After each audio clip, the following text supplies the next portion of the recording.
picturesque Orange County sunset. The Oil go foul hunting to close out a 4-game road trip. We get you set for the Oilers and the Ducks on the GCL Diesel Oil Stream pregame show. Good evening, everybody. Hope you're doing well. Hope you got your favorite snack. Hope you got your best beverage. Hope you had a tremendous dinner. As we get you set for another late one, the Oilers and the Ducks. Edmonton 44-27-5. Anaheim 33-35-8. It is game 76 of the season, and this is the GCL Diesel Oil Stream pregame show. Gazzola and Salas with you. Shawn, Belle in the analyst chair. He'll join us in a little bit. Derek Lee from the Hockey News down in the OC will also pop by in about 10 to 15 minutes time. GCL Diesel, providers of the best diesel engine components around, from turbochargers to injectors to fuel pumps and sensors. They are the critical engine component experts, proud to serve Edmonton and Northern Alberta for over 50 years. Get in on the conversation. Text us 780-218-9999. And if you're watching, you know the nasty chat. Get in there on YouTube. Hernan, Salas, how you doing, buddy? Yeah, good, turn man. On your mic. There it is. Hey. Turn on the mic. Hey. Ooh.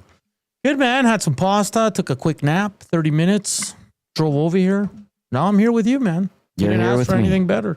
Bunch of the nasties hopping on. Hello, CJ in Chicago. Chi-Town. That's a good show. Hello, Joel calling me an old man. Hello, Box Pounder. Hello, VR Montenegro and Rip City Step. And Smith TM14 and Charles. Rip City Step says, give him 3 reasons why you should stay up and watch the game. Hello, T. Willison. I'm just going to forget you. I'm just kidding. Olivier Rodrigue, Max Jones, Jake Wallman. There, 3 reasons. Boom. Great answer. You know why I said Max Jones, Tom? Why? Because he used to play there. Ooh, revenge game. Revenge game. Yes, indeed. The Oilers decimated by injuries. Everybody, according to Chris Knobloch, about a week or so out. Everybody's close. Yeah, okay. I hope so, genuinely. No, me too. I'm Yes. not mocking it. I'm not, but it is kind of funny. Riddle me this, Tom. Okay. How is the team, the Stanley Cup contender?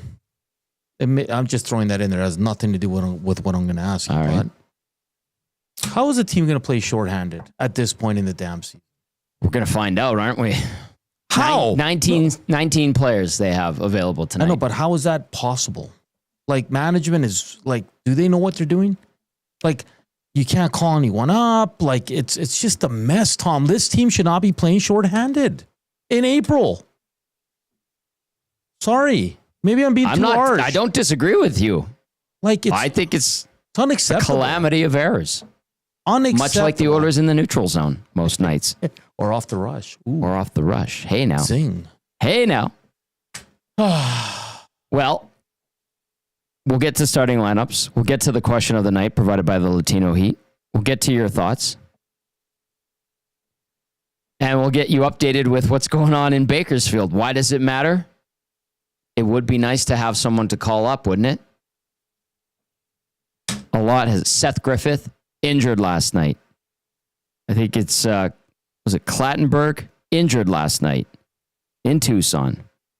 They might not have any players, Tom. I saw a list Holtby put up before yesterday's game with the scratches. Uh-huh. It was like 8. Yep. Well, they have Lane Peterson injured. There's a veteran guy, played a lot of NHL games. They have been leaning on Caggiula, Savoy, Philp a little bit. Griffith until he got hurt. Hamblin. The 2 names that came up that might be brought up on emergency recall, either Philp or Hamblin, I was told. Tom, I got to get this. What? Better odds of happening first, Hernan defending Stu Skinner or Tommy wearing sweatpants in public?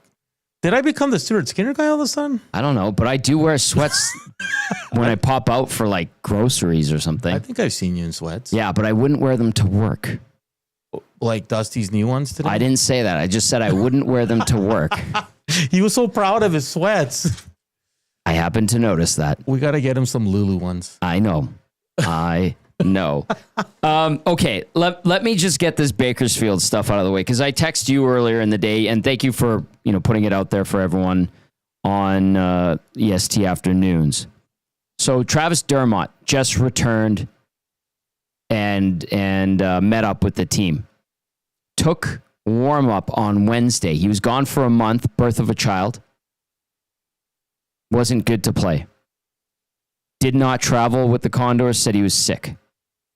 Derek Ryan has not met up with the team after being sent down. He's still here in Edmonton. Now, that is a bit different. There's some grace there, I think was the term I used, that they worked something out with the team, the Oilers and Ryan. Clearly, he doesn't want to go down. He's got his young family here. So they worked something out. Josh Brown just returned to the Condors. He hasn't skated for a month. So how long is it going to take him to get up and running? By the way, Dermott also did not skate with the team for a month. Griffith, MCL yesterday. Clattenburg took a shot to the head. They're going to lose a guy probably to emergency recall. It's tough down in Bakersfield right now. Yeah. And then you have three veteran guys leave the team, and two of them for a month and don't skate. One of them gets sent up and down, has a deal worked out with the big club. That sounds to me like somebody called the wambulance, man. Like, seriously. Like, that is... I don't know, Tom. I don't like that at all. I think that's just, you're a professional, man. And I know your age, and I know maybe you're pissed off because you signed with the big club and you haven't been up here all year in the case of Josh Brown. And maybe Travis Dermott's feelings got hurt because he landed on waivers and was picked up by Minnesota. But, like, be a pro, man. Like, the guys on the Bakersfield Condors, the coaches and the players, it's not their fault. Nope. So show up, man. Be ready to play. To me, that's unacceptable, Tom. Guys like that, I would not want in my organization. That when things don't go your way, you're going to act like this. One guy was a waiver wire pickup after he was a PTO signing. That's Dermott. Pretty sure they're not very happy with him. Don't think he'll be back with the team after this year. I'd send him home right now. Another guy's 38 years old, expiring contract. Pretty sure he's not coming back either. And then another one somehow was signed for 3 years, $1 million per. And nobody knows how the hell he got that contract. It didn't even make the team out of camp. And be grateful you got $3 million, bro. Show up. Skate. Be ready to go. That's what you're getting paid to do. So there's that. I mean, Tom, in fairness, we're not in their shoes. We're not. We don't That's know fair. what's going on in their life. Maybe there's more to it. And that's always possible. But on the surface, if it's just, I don't want to be there, unacceptable. What say you? 780-218-9999. Get to the nasty chat as well. Do you want me to do lineups or do you want to do question of the night? You should do question of the night first. Butterbuck. And then we'll get to lineups. How does that sound? Sure. All right. What is it? What do you got? It's on Trent Frederic. All right. We had a big discussion on our show, EST Afternoons. He's played 7 minutes. It's been out there that he will not return until the playoffs. We don't know if that's game one, Tom, middle of the first round, second round. Good point. Does Trent Frederic having a good playoffs save this trade for all the nasties? Ooh, good question. Because he's going to have 7 minutes of regular season action, and he was great in those 7 minutes, Tom. He was really good. Yep. But if the Oilers go into the playoffs and maybe they go around, maybe they go 2, maybe they go all the way. But are you going to base this trade on what he does in the playoffs? Or for you, is it already kind of a failure? Because again, we don't know if it's game one of the Stanley Cup playoffs. Tom, what say you? I think if he does have a good playoffs, helps lead the Oilers on a run, conference final or better, then yes, worth it. If that doesn't happen and he walks, What if they're out in the first round and he plays all the games? not worth it. Does it matter? I think you need to go at least to the third round. And now, Tom, in fairness to... Especially if he walks. I'll just reemphasize that. If he walks, it's a horrible move. But if he doesn't, the team doesn't have success in the postseason, but he does stay here and they sign him, then that might be okay. Yeah. Depending for how much. I think that will ease the blow a bit, that at least he's staying, because he, like I said, in 7 minutes, he looked pretty damn effective. Mm-hmm. But again, Tom, I want to ask you, because you've been around pro teams, and we'll probably ask Belsey too. Mm-hmm. The Oilers knew he was hurt. Okay. Yeah. Right? He was hurt February 25th. The trade happened March, 3rd, 4th? Yeah. March 6th, pardon me. They knew it could take some time. Right? Yeah. Did they misread this injury? Because I don't want to sit here and start, it's Jeff Jackson. Oh, it's a duck. Listen, he played the other night. He was cleared. He said he was good to go. It didn't work out. Okay. And I don't know if it was just he wasn't ready. Maybe when he threw that first check 6 seconds in, Tom, he kind of jammed it or whatever. But I just can't picture the Oilers management picking up this guy and not realizing his injury. Well, they signed John Klingberg. But he was healthy. They picked up Alec Regula. So injured guys don't seem to be a problem, evidently. It's just not a good look, man. Trent Frederic was traded to the Edmonton Oilers by the Boston Bruins as part of a 3-team trade also involving the New Jersey Devils. Boston first traded Frederic to New Jersey for unsigned forward Peter Hauser, retained 50% of the Frederic salary. Jersey then traded Frederic to Edmonton for unsigned forward Shane LaChance and also retained 50% of Frederic's salary. The Bruins followed up by trading Hauser and forward Max Jones to the Oilers for defenseman Maximus Warner, a second-round pick in the 2025 NHL draft, previously owned by the St. Louis Blues, and a fourth-round pick in the 2026 NHL draft. Just a refresh there. And what Maddie's point was that, listen, they thought maybe they could get him back earlier, but you gave up assets to retain. Yeah. When you didn't need to. They were hoping it was 2 weeks, not 4, now 5, soon to be 6, 7, 8. Yeah, but Tom, this is where I'm at. How do you go from thinking it might be 2 weeks to 2 months? Those high ankle sprains are, or a month and a half. Yeah. You know what I mean? It's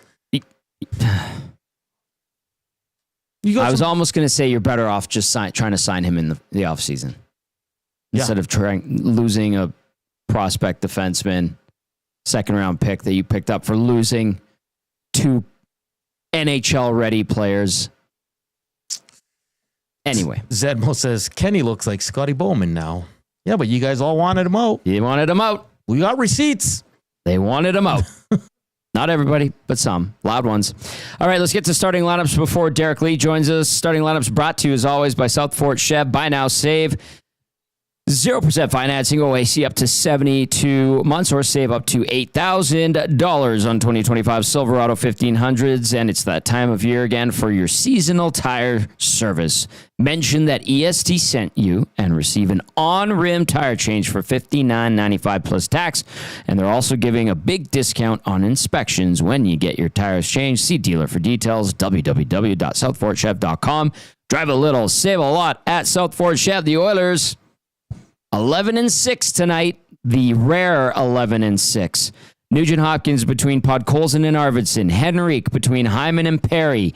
Janmark centering Skinner and Brown. Jones and Kapanen are your extra forwards. On defense, Nurse with Wallman. Yep.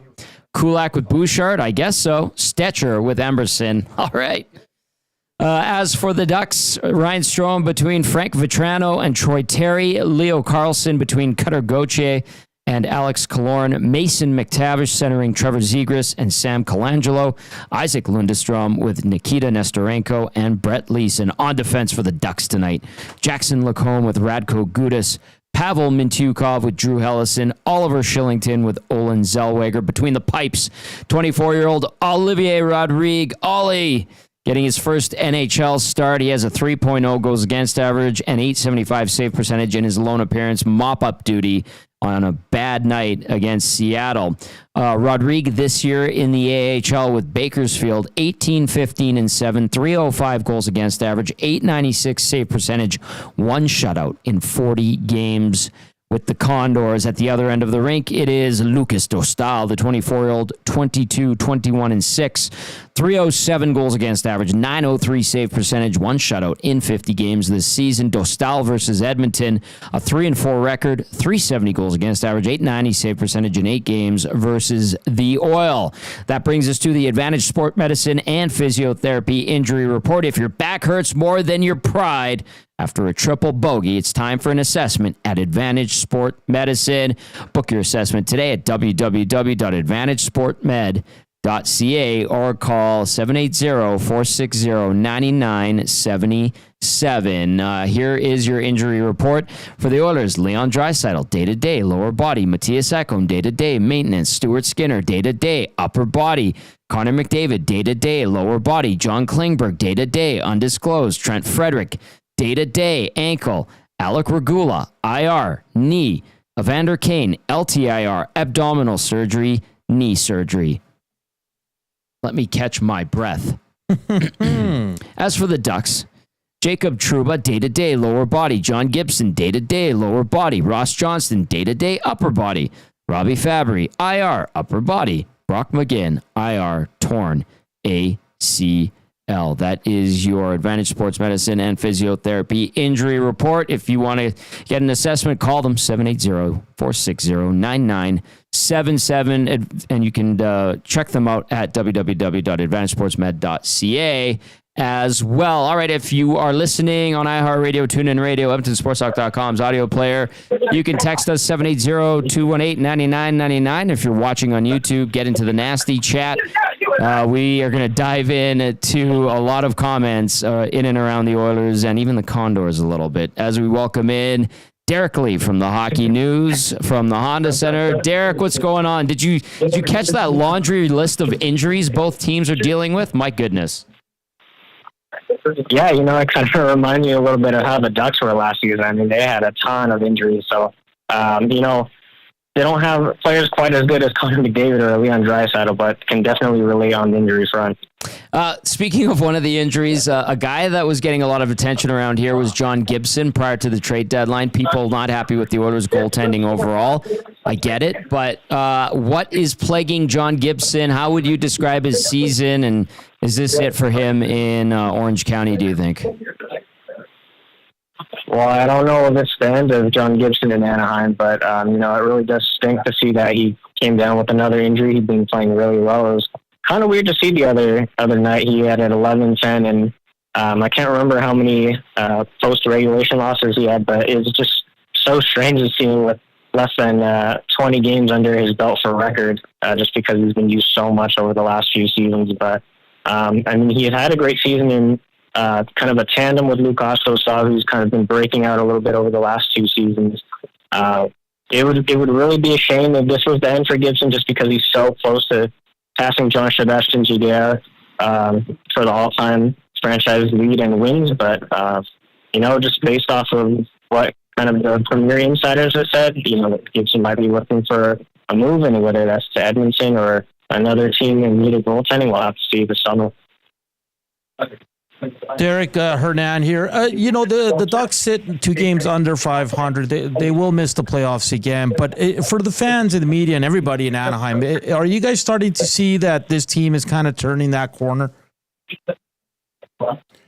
It's tough to say. I mean, there's been glimpses for sure. Jackson Lacombe has had a really great season. He's been by far the Ducks' best defenseman. Lane Hudson gets a lot of plaudits up in Montreal, but I think Jackson Lacombe has had maybe not just as good as a season, because what Lane Hudson's doing is really special, but Lacombe has been a really big bright spot on the blue line for Anaheim. I think you're starting to kind of see Leo Carlson break out a little bit after a bit of a rough start to the season, but he's been playing well. Mason McTavish has been playing well. Trevor Zegras is starting to pick it up a little bit in the last couple of games. Dostal, like I mentioned before, and you want to see a little bit more from Owen Zellweger and Pavel Mintyukov, but they've kind of been yo-yoed up and down, in and out of the lineup, so I think this last stretch of games will be really important for them to kind of carry the momentum to next season. And then lastly, Cutter Gauthier, he had a little bit of a rough start to the season as well, but he's seemed to pick it up a little bit more now lately. Derek Lee joining us from the Hockey News, getting us set for the Oilers and the Ducks tonight. Derek, the Ducks have 1 win in the last 4. They're 4-5-1 in the last 10. How would you describe Anaheim's play of late? Well, they had 2 really tough games up in Calgary and Vancouver last week, so they're definitely looking to get back on the right track. The Oilers aren't going to have McDavid or Draisaitl, so that's a huge bonus for them, but I think you can't take the Oilers lightly even without those 2 guys. Last week the Ducks were up 3-1 against the Sharks, and the Sharks clawed their way back, and the Ducks managed to win it in a shootout, but head coach Greg Cronin was not happy with the effort that they gave. He said that maybe the players thought it would be a bit of a point night playing against what some may view as a far inferior team compared to the Ducks. So I think you just got to have that mentality that they're playing McDavid and Draisaitl, and hopefully they stay on their toes tonight. Go ahead, Hernan. Go ahead. Derek, I just wanted to talk about a guy that here in Edmonton everybody loves, and they would love to see him as an Oilers, the captain there, Radko Gudas. What does he mean to this team? So many young players. He's just such a fierce competitor. But what has he meant to this Ducks lineup throughout this season? Radko Gudas, he's a physical presence. He's definitely going to lay the boom when he can. He's a big shot blocker as well. I think him and Jacob Trouba have a lot of the same characteristics. They're big physical guys that like to block shots. They like to punish you and throw the body around. I think he's definitely been taking a step back a little bit, I think, in terms of performance compared to last season. But, inside the room, it's guys like him and Ryan Strome, Alex Killorn. Those are kind of the veteran leaders that the locker room has kind of been relying on to keep things together. And it's a really tight-knit group in there. Okay, Derek, Anaheim's looking to lock up the season series against Edmonton. A couple of wins. They mopped the floor with the Oilers on March 4th here at Edmonton, 6-2. And they have a chance, seriously, to beat Edmonton in the season series. And I know the Oilers have been the better team in the last few years. But why do you think Anaheim has had the success it's had this year versus Edmonton? Whether I think it's a good or a bad thing, I think sometimes they like to play up or down to the opponent, like I kind of mentioned earlier with playing the Sharks. Maybe you're just playing down a little bit, you get a little bit too overconfident, and you think that maybe it's easy to beat kind of a lowly opponent. And you see someone like the Oilers, one of the best teams in the league, and the Stanley Cup final last year. Maybe you kind of get more amped up for these kinds of games. You think that everybody's counting you out, and you just play a little bit harder, a little bit better, I guess, so to speak, when it comes to facing teams like this. All right, I've got one more for you, Derek. It's kind of a long-term question. Is Pat Verbeek's plan for the future, is it working out? Can you see it starting to take hold? Is Greg Cronin the long-term coach of the future? How do you think that this thing is shaping up now, looking ahead? I think that's the question that everybody's looking for the answers to. And right now, I'm not really sure what to tell you about that. You can kind of see the pieces coming together. I think, personally, I think in the long run that they might have to move on from Greg Cronin to kind of pull the full potential out of some of these players. The way that he wants to play, I think, is not really it doesn't fit well, I guess you could say, to some of the players. I think if you bring in a guy that can kind of play a little bit more of a free-flowing style, I guess. I don't know if that's the best way to put it, but someone that just allows them to play a little bit more flowy, kind of. I'm not really sure how to give a great explanation for that, but, someone that kind of gives them the freedom to unlock their ability, because they have a lot of great offensive guys. Carlson, Gauthier, McTavish, Zegers, and you got Lacombe, Jacob, Zellweger in the back end. You got Tristan coming up next year full time. So it'll be interesting to see what Pat Verbeek does. I know Rick Cronin, as of right now, I imagine he'd be coming back for next season, but it'll be interesting to see how Verbeek kind of views the rest of these games. I think it might honestly depend on how they fare for the rest of the season, maybe, on how if Cronin comes back or not. Let them fly, Derek. That's what you're saying. Let them fly, right? Yeah, he's a peacock. You got to let him fly. Exactly. Hey, Derek, appreciate you doing this. Thank you for the insight into the Ducks. We'll see if the Oilers can even up the season series. Anaheim has been pesky this year, And we'll find out tonight. Appreciate it, man. Always a pleasure to talk to you, and be well, all right? Thanks, guys. Take care. There you go. There's Derek Lee from the Hockey News covering the Anaheim Ducks. Let them fly. Play free. Flow, baby. Flow. I know what you're saying. Flow. Take the restrictions off and let them go. Go. Let them go. Go. Do your thing. Text us, 780-218-9999. Get to the nasty chat one more time. Question of the night, Hernan, because I'm curious to hear what people have to say about this. Yeah, it's just... what was it again? I can't even remember. You're the one who came up with it. Are you in holiday mode already? I am, man. You're counting down the days. You're down on one hand. Trent Frederick. Yes. No, but I remember the question. I just want to phrase it the same way I did in the first, I was going to say segment, but the first 10 minutes. Yeah. It was just, is this going to be a fail of a trade if you only get to see him in the playoffs? Because he's not returning till the playoffs. And we didn't Supposedly. get, well, yeah, that's a good point. That's a good point because Knobloch hasn't been honest about any of these timelines. Well, I would say he hasn't been accurate. Accurate. Yeah. They got 6 games left. He's probably going to sit out the 6. Who knows if he's in for game 1 or not. But for you guys, is that enough to give him a passing grade and say he has a good playoffs, right? Like, what if he's good in the playoffs? Is that enough for you? Joel texts in. Joel says, it's starting to get concerning about Ekholm. Did he get pneumonia? Joel, I don't know, but he was really sick for a while, and he looks like he's lost weight. Hopefully he's getting healthy. Coach Mike texting in says, hope the Oilers clinch tonight. It is possible they clinch tonight. Calgary would have to lose. By the way, they play San Jose. Coach Mike adds, happy Rodrigue is getting his first start. Tough news about Greg Millen. Enjoyed Chris Cuthbert and Greg Millen hockey night games back in the day. RIP from Coach Mike. Yes, super sad news. Greg Millen had been doing a lot of Calgary games and passed away suddenly. So our heartfelt condolences to his family and obviously the entire crew over at Sportsnet / Hockey Night in Canada and anybody he's been close with or even knew. All said he was a great guy. I think I maybe met him in passing, but that is awful news today, the loss of Greg Millen. So we send out our best. Excuse me. Bless you. Thank you. Thank you. Coach Mike also adds, someone scouted Brown and said, yup, 3 years, $1 million per season, and at the same time watched 23-year-old Holloway play here every game and said, no thanks. That's from Coach Mike. All right, the Holloway one gets me more than the Broberg one. I'm with you, Coach Mike. Ryan from Sask says, a lot of head scratchers. Could they not have sent Klingberg to LTIR retroactive late March? I could be missing something, but management has seemed to have expletive themselves on the regular this season. Yeah, a lot of head scratchers is a good way to put it. RBM. I'm going to try to answer all these question marks I'm seeing from RBM. What guy are you talking about right now? Is it confirmed that these guys are pulling iffy moves? I'm totally confused right now. If there was iffy things going on, then that means breach of contract. You'd think you would have heard something by now, wouldn't we? I think we're taking it a bit too far with speculation. The injuries are insane, plain and simple. Well, RBM, they're not speculation. This is from people right at the source. So it's not speculation. You're getting the facts. And we're talking about Dermott, Ryan, and Brown. And them not being around. So speculation would be an incorrect term. It's facts from the source, multiple sources within the organization.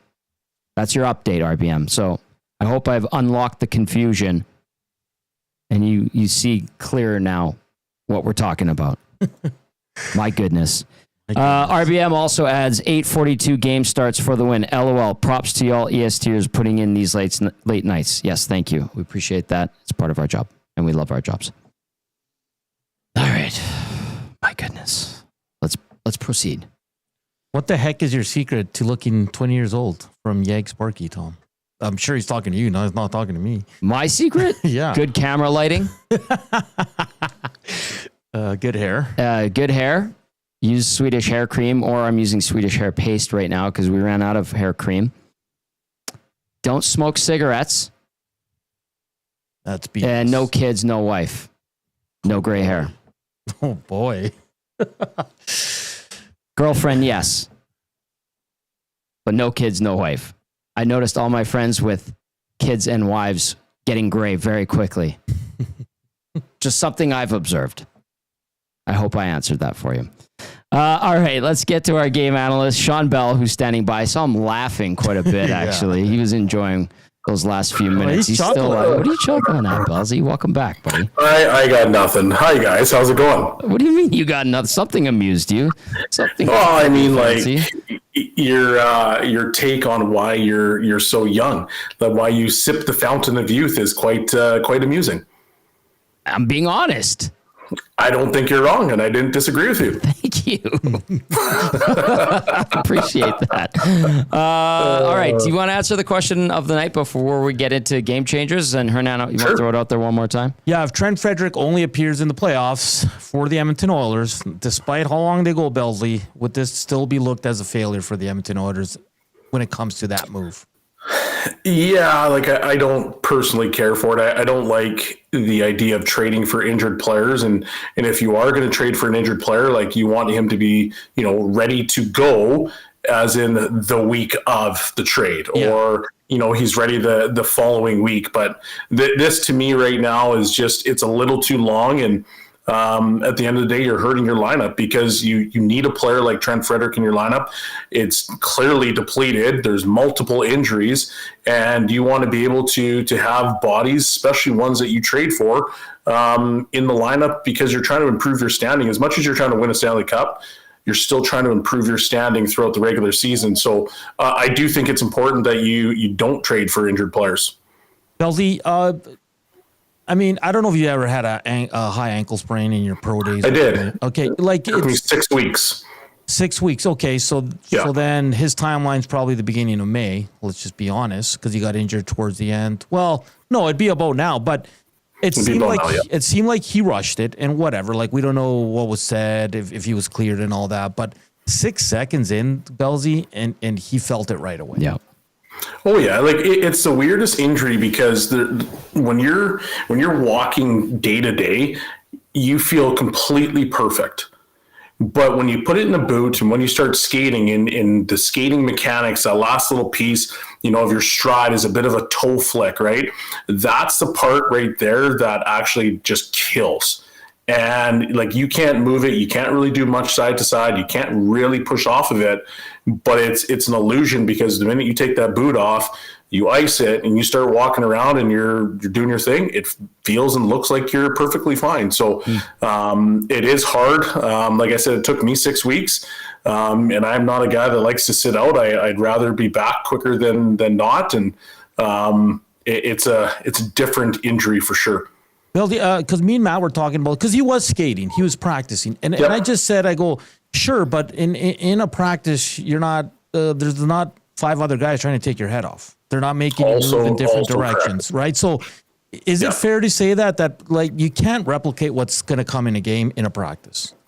Yeah, you can't. I mean, you can simulate it as much as you possibly can, but as much as you sit there and you say, okay, well, I want my team to practice hard against each other, guys are always going to take it easy on their teammates, except if you absolutely despise a guy, which is very rare in the NHL these days. So, you can't quite simulate what that intensity is going to be like in a game. So, he was skating and he was progressing big time, but it's those like quick movements that you get in a game where, maybe you're trying to evade a hit or you're trying to make a quick move.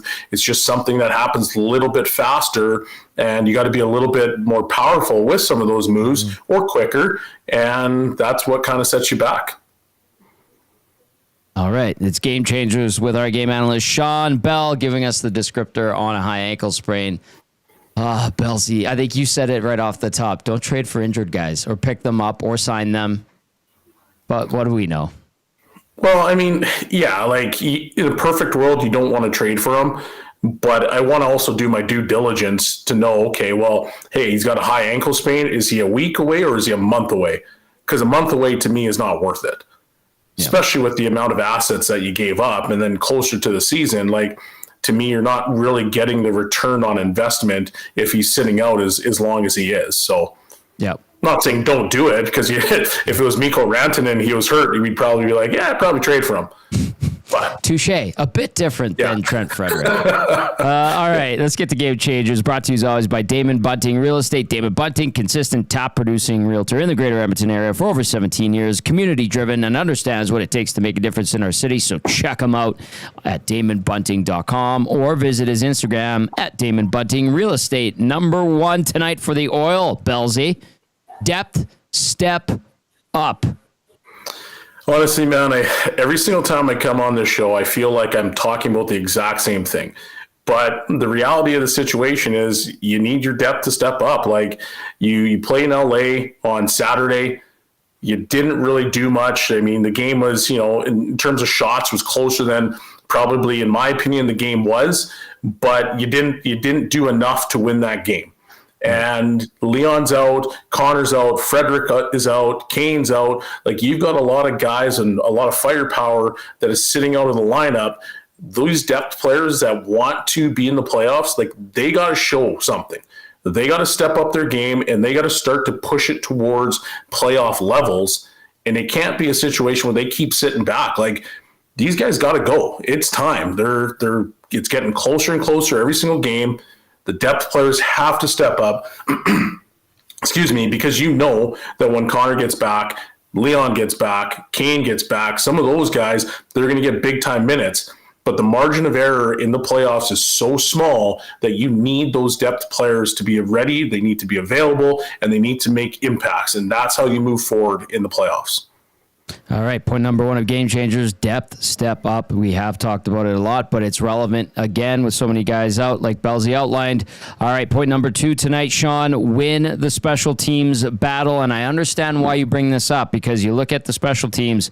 Edmonton, sixth on the power play in the league at 25.4%. Anaheim, 32nd on the power play, 12.4%. The Oilers on the PK have now moved up to 20th at 77.7%. Anaheim sitting at 30th at 72.9%. So win the special teams battle, Bellsy. Yeah, the Oilers' special teams have been getting better. They've been slowly creeping up. Obviously, like you just mentioned, they're sixth on the power play, and they're creeping up to 20th, or they are at 20th on the PK. In no world can you go into this game and lose a special teams battle to a team that is dead last in both of those categories, or at the bottom of the league in both those categories. It doesn't matter to me whether McDavid's out, whether Draisaitl's out, Ekholm's out. That doesn't matter. You still have enough horses on your team that can take care of business, and you need to make sure that you're going to win that special teams battle, because previous point was depth players need to step up. And depth players need to make sure you guys could be the difference in winning and losing. Well, same with the power play. And a guy like Skinner, who is a depth player on this particular hockey team, has the opportunity right now to showcase what his talents are. His talents are to score. Well, feel good about yourself at the end of the day before the big boys come back. And once again, the Oilers will start to move forward. And I think they'll be in a good position if you can get guys going like that. But by no stretch of the imagination can you lose a special team battle tonight. And I just want to add too, Bellsy, because all the big guys are out. Like, it's kind of weird when they've been out. The power play has scored because they keep it simple. The pucks on net, crash in there. You see Corey Perry there. You'll see Zach Hyman there. So don't try to be what the power play is when all the big dogs are there. Just you got to 100%, right? Yeah, 100%. And you still have guys that can put the puck in the net and have been on other power plays. Like I talked about Skinner just recently, but you just brought up Hyman. Like, Hyman's a guy that came off of career years last year, and he's trending towards 30. Like, he's still a guy that can produce. Corey Perry has been producing. Like, they just need a little bit of time on the power play to kind of get comfortable, feel their game. And so, as you mentioned, Hernan, they are scoring. So it's good to see that. But once again, in my opinion, I just want to see a little bit more elevation out of their games. And hopefully, if they're getting a little bit of love on the power play, that's going to be enough to do it. Jeff Skinner played 13:37 the other night against LA.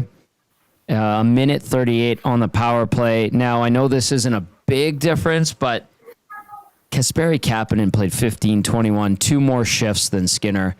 It just seems like whenever it comes down to Kapanen or Skinner, the coaching staff tends to lean towards Kapanen. I don't know why, Bellsy. What do you see, or what can you glean from those two players and the way the style in which they play that would give the confidence of the coaching staff to Kapanen over Skinner? I think it comes down to just the defensive prowess.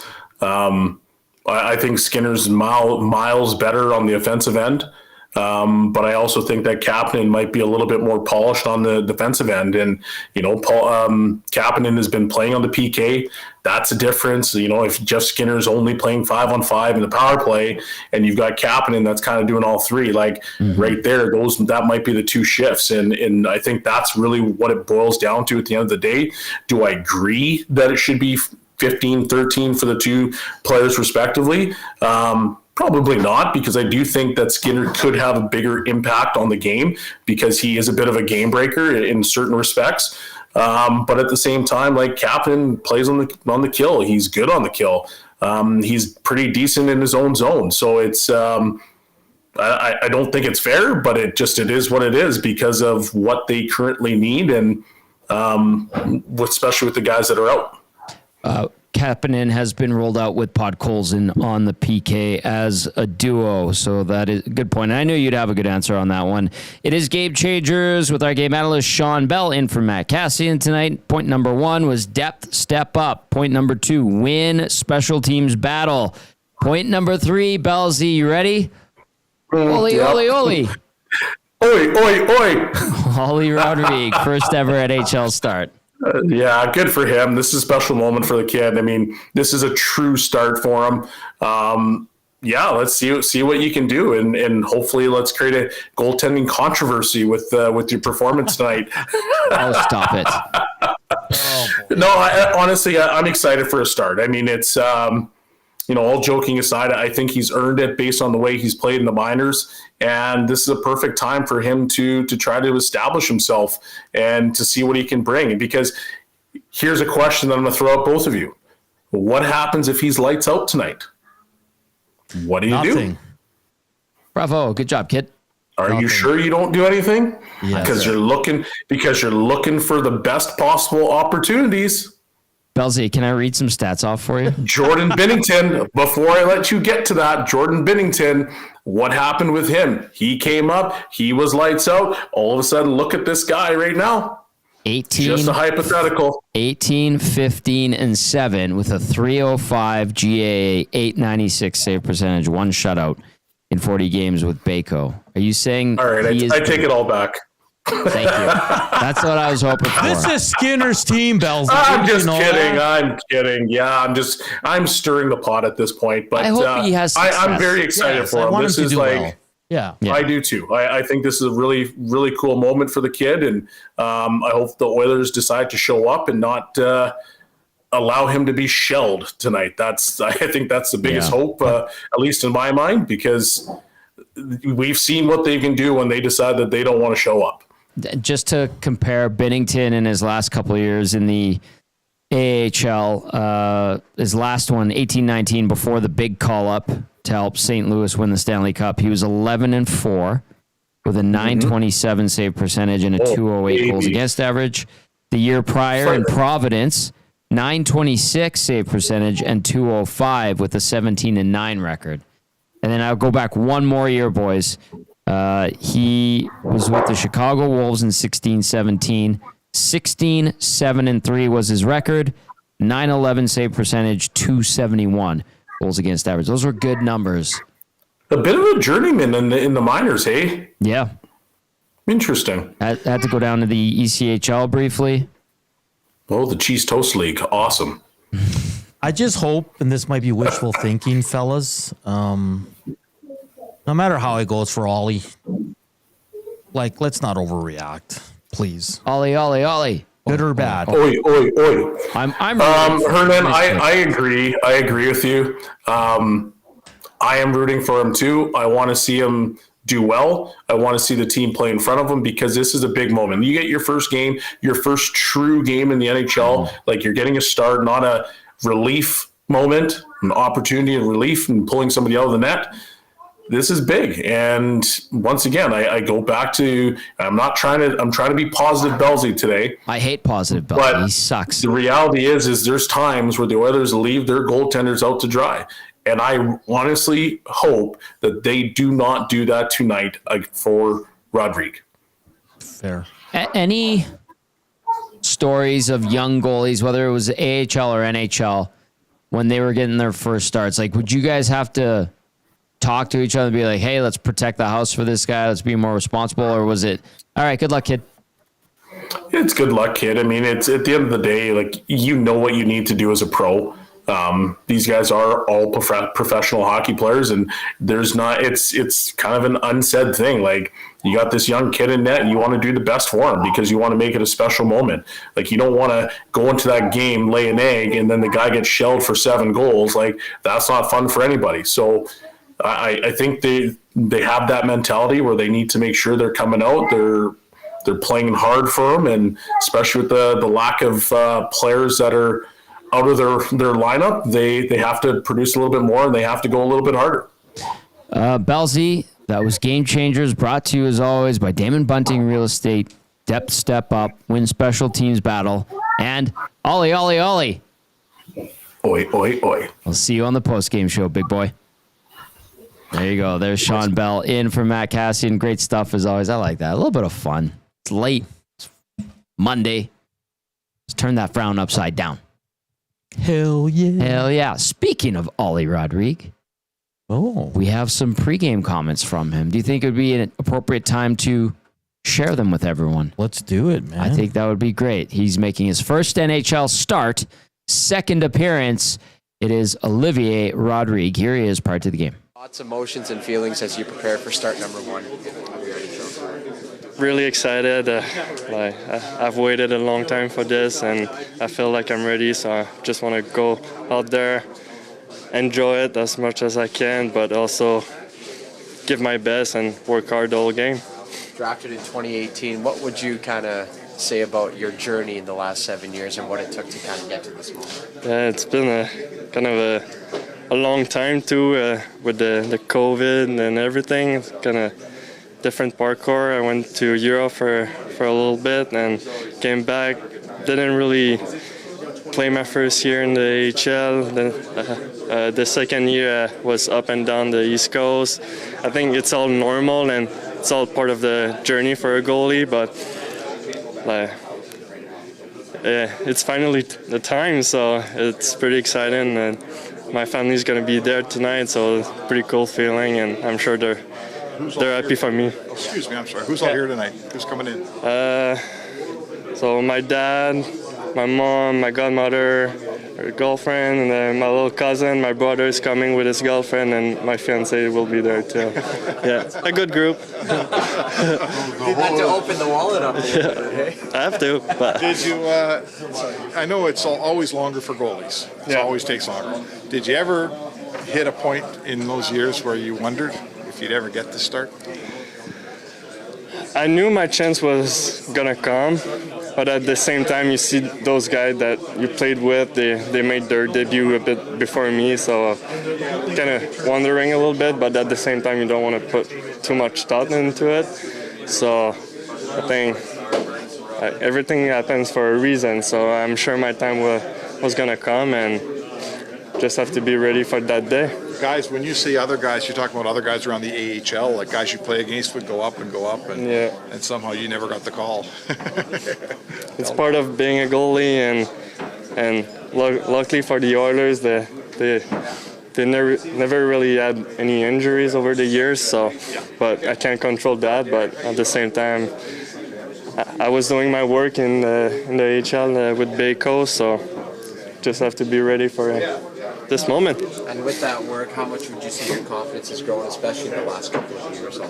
Yeah, over the years, I've been playing a lot of games and a lot more experience too. So I think those experiences gonna make a big difference over the long run too. So just keep working every day and not being worried about what's gonna happen or even thinking too far. So just being in the moment and enjoy it and work hard. And very quickly, Ollie, on the group in this locker room, what would you say about the standard? Of course, you're a little bit of a newer person coming into the locker room, so you got a fresh set of eyes.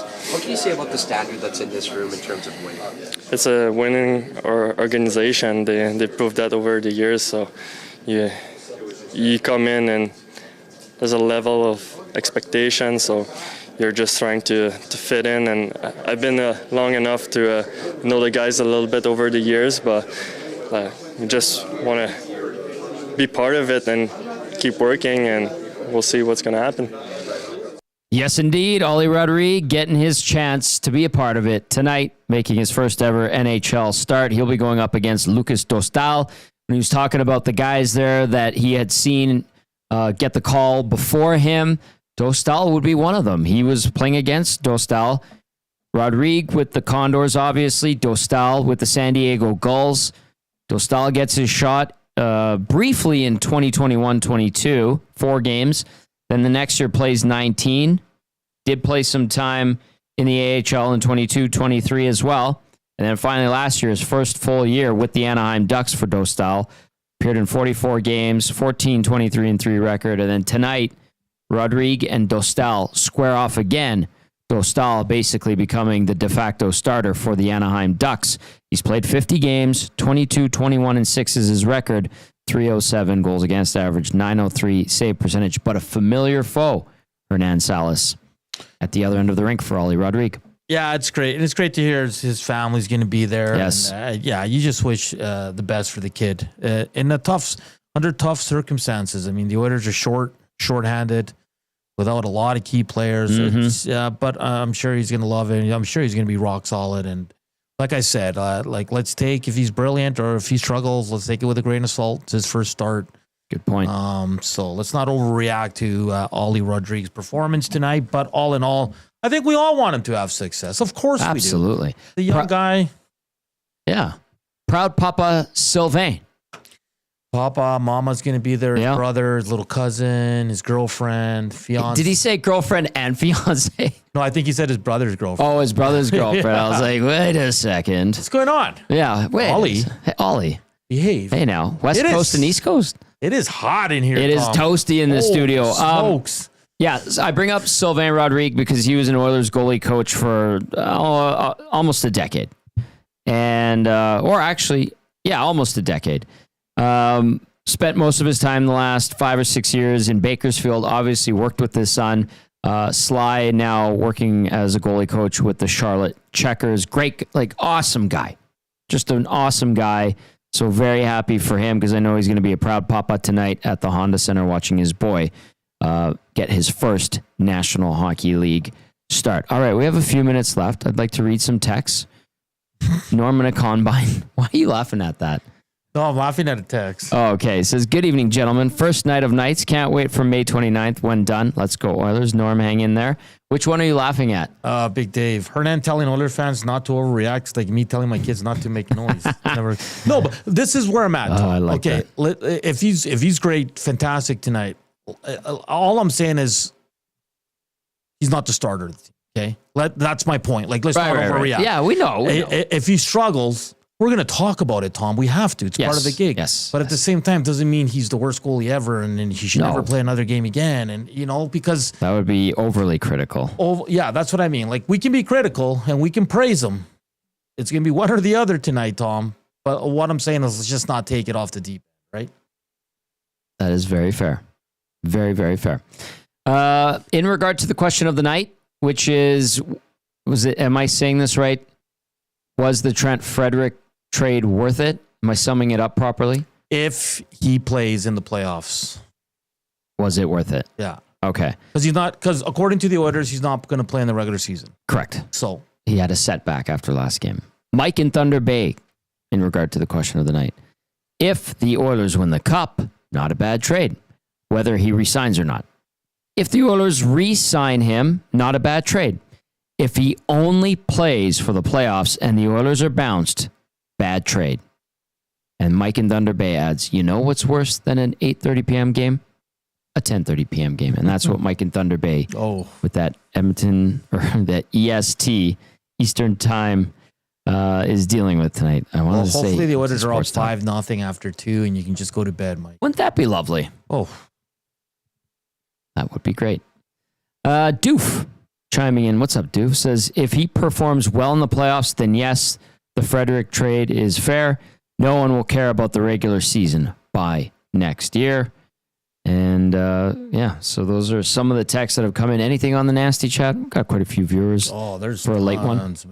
Yeah, is it good? Is it civilized? It was pretty. Everybody's agreeing that they're going to be nice and measured to about Olivier Rodrigue performance. I'll believe it when I see it in 2.5 hours. A lot of people blaming, a lot of people not liking the Trent Frederic trade. Mm-hmm. Some people are blaming Knobloch for rushing him. I wouldn't put it just on Knobloch. Like, again, the player has a say too. Yeah. He felt ready. They were down a guy. I mean, Dusty brought it up. Like, if Draisaitl's good, Frederick doesn't play that game. I would think that would be the case. Yeah. 5 games on the NHL schedule tonight, so a lighter day. A couple games in the books. The Lightning smack around the Rangers 5-1. The Jets say no mas to the Blues 3-1. The final in favor of Winnipeg. You've got the Kraken taking on the Kings, and then the Flames taking on the Sharks. The Oilers, with a win and a Flames loss, can clinch a playoff spot. How much solace do you think that provides Oil Country if that happens tonight, Hernan? If the Oilers clinch. It'd be awesome. They're going to celebrate. Will they really? I think it's just a firm. Well, and the Rangers are done. Yeah, just like a firm little fist pump. All right. They made it. Rangers are done, people. It's going to be They're Montreal and Ottawa in the playoffs, which is awesome. Beautiful. All right, one more time. Here's your lineups for tonight. Lineups, as always, brought to you by South Fort Chevrolet. For the Oilers, going 11-6. Nugent Hopkins between Podkolzin and Arvidsson. Henrique with Hyman and Perry. Janmark centering Skinner and Brown. Your extra forwards are Jones and Kapanen. On defense, Nurse paired up with Wallman. Kulak with Bouchard. Stetcher with Emberson. As for Anaheim, Ryan Strome between Frank Vetrano and Troy Terry.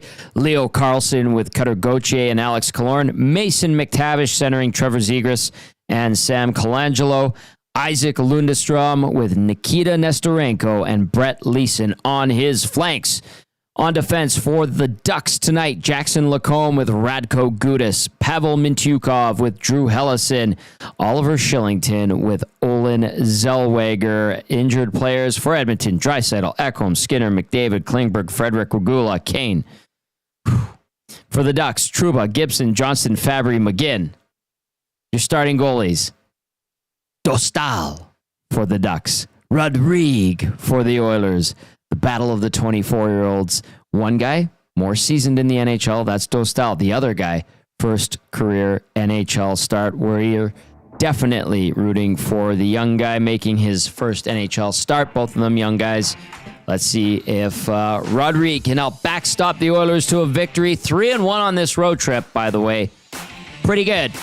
Pretty good. The Oilers can clinch with a win and a Flames loss. We'll see if it happens. That's going to do it for the GCL Diesel Oil Stream pregame show. A big thank you to Derek Lee from the Hockey News down in the OC covering the Ducks for stopping by. And thank you to everybody who listened live, who watched live. You know we appreciate that so very much. Hit the thumbs up button on your way out if you're watching on YouTube. For Shawn, Belle, and the Latino Heat, Hernan Salas, I am Tom Gazzola saying enjoy the Oilers and the Ducks. We'll see you on the postgame show.